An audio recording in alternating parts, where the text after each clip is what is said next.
Finland, which has a 1,340-kilometer border with Russia, closed all border crossings with the Federation in November 2023. The goal is to stop the flow of illegal immigrants, which Finnish intelligence services consider as a hybrid attack from Moscow. The Finnish-Russian border is closed until at least April 14, 2024.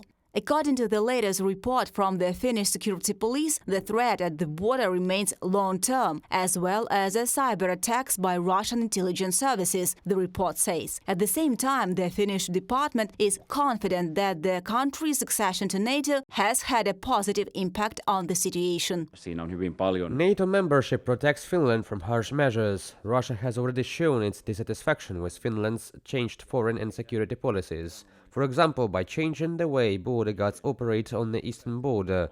For Russia, forced immigration is a way to demonstrate unfriendly behavior.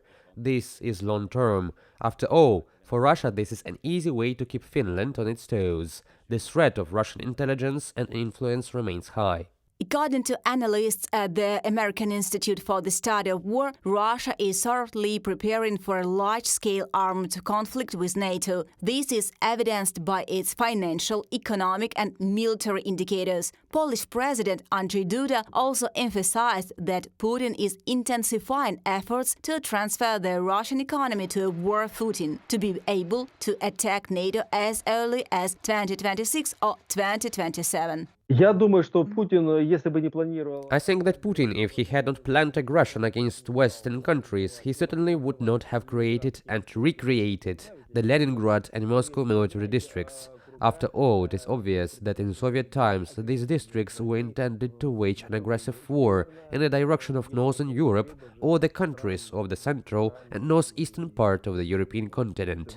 Security issues for NATO's eastern flank and support for Ukraine from Russian aggression are among the main topics of negotiations in Washington between U.S. Secretary of State Antony Blinken and the foreign minister of the Baltic countries. Ukraine and other countries of the world deserve the right to independently determine their future, the U.S. State Department emphasized.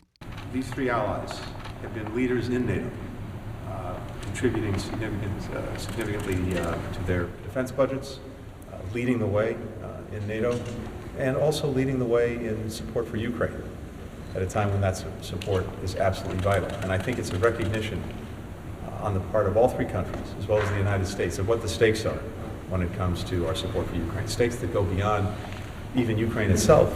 We have our partners here. We have a lot of work to do together, both in terms of sustaining support for Ukraine, but also in continuing to plan out the future of the alliance that joins us together.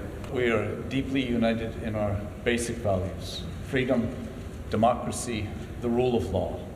And we see that our basic values that our societies share are being directly challenged around the world.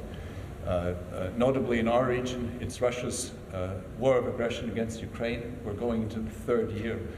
And it's up to us, with our combined efforts, with NATO's combined efforts, to stand up against that and to not only say this is bad, but to make sure that that evil does not have a chance to spread.